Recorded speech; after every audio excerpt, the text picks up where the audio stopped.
اتنا اثردار واقعہ نہ آپ کبھی سنے ہوں گے اور نہ ہی دیکھے ہوں گے۔ ہیلو گائز، السلام علیکم، آئی ہوپ کیسے آپ لوگ، امید کرتا ہوں خیریت سے ہوں گے۔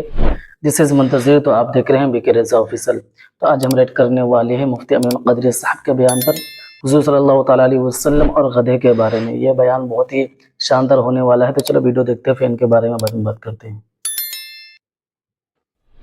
حتیٰ کہ وہ دراز گوش جسے دنیا گدھا کہتی ہے، اللہ اکبر، اس کی بھی شان یہ ہے کہ جب میرے آقا کا وصال ہوا ہے تو آقا کریم صلی اللہ علیہ وآلہ وسلم کے وصال کے وقت صحابہ کرام رو رہے تھے، آنسو بہا رہے تھے۔ وہ ادھر ادھر کان لگا کے سنتا، یہ روتے کیوں ہیں؟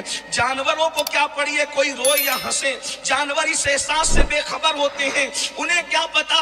توجہ فرمائے، بہت اہم بات کی طرف آپ کو لانا چاہ رہا ہوں۔ عنوان کے تحت جلدی سے آپ کو لاؤں گا، لمبی تمہید نہیں کی جائے گی، لیکن ذرا غور کرنا مسلمانوں۔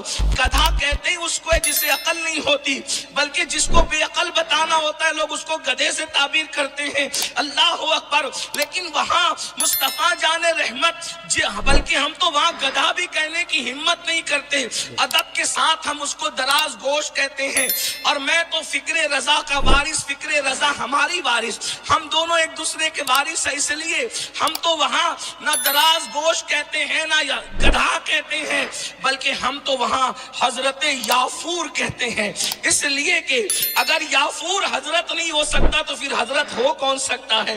مصطفیٰ جان رحمت جس پہ جلوگر ہو جائے، اگر حضرتیت اس کو نہ ملے تو پھر حضرتیت مل کس کو سکتی ہے؟ منبر پر جو نبی کا نام ادب سے لے، جب وہ حضرت ہے تو جو نبی کی سواری بن جائے، اللہ اکبر۔ تو ہم تو عشق کے بندے ہیں، اپنی طبیعت میں ادب ہے، ہم عشق کے بندے ہیں، کیوں بات بڑھائی ہے؟ اور ایک بات اور کہتا ہوں، عشق کے بندے ہیں، کیا بات بڑھائی ہے؟ اللہ اکبر۔ تو اندازہ فرمائیں، وہ یافور کان لگا لگا کر کے سنتے تھے کہ کیا باتیں ہو رہی ہے، اور جب انہوں نے سنا کہ حضور وصال فرما گئے تو وہ دراز گوش جسے لوگ گدھا کہتے ہیں، وہ حضرت یافور نے کنویں میں چھلانگ لگا دی اور لوگوں کو بتایا کہ جب میرا آقا نہ رہا تو میں دنیا میں رہ کر کے کیا کروں گا؟ اندازہ فرمائیں، یعنی حضور سے جس کو نسبت ہو جائے، حتیٰ کہ اب اینڈ کی طرف آتے ہیں اس عنوان کے حوالے سے، ذرا توجہ کریں، مٹی بھی اگر حضور سے نسبت پا جائے، جلدی سے بات چلی، میری بات سمجھ میں آ رہی آپ سب کی؟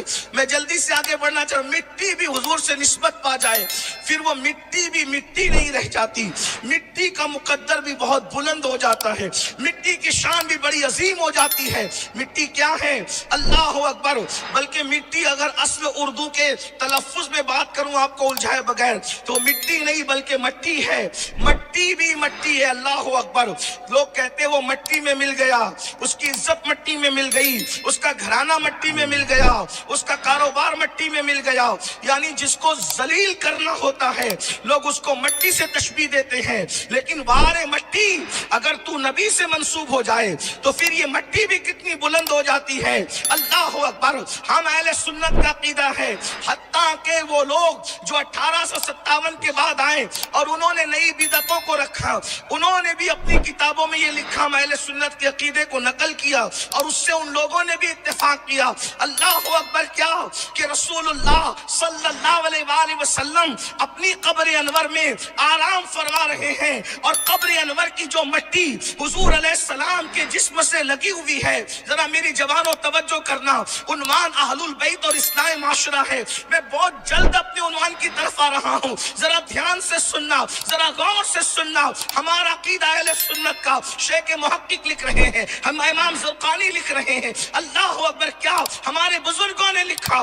وہ مٹی شریف جو حضور کے جسم انور سے مس ہے، اللہ اکبر، فرمایا اس مٹی کا مقام کعبے سے افضل ہے، اس مٹی کا مقام عرش سے افضل ہے، اس مٹی کا مقام جنت سے افضل ہے۔ وجہ کیا ہے؟ وجہ کیا ہے؟ وجہ یہ ہے کہ وہ حضور کے جسم انور سے مس ہے۔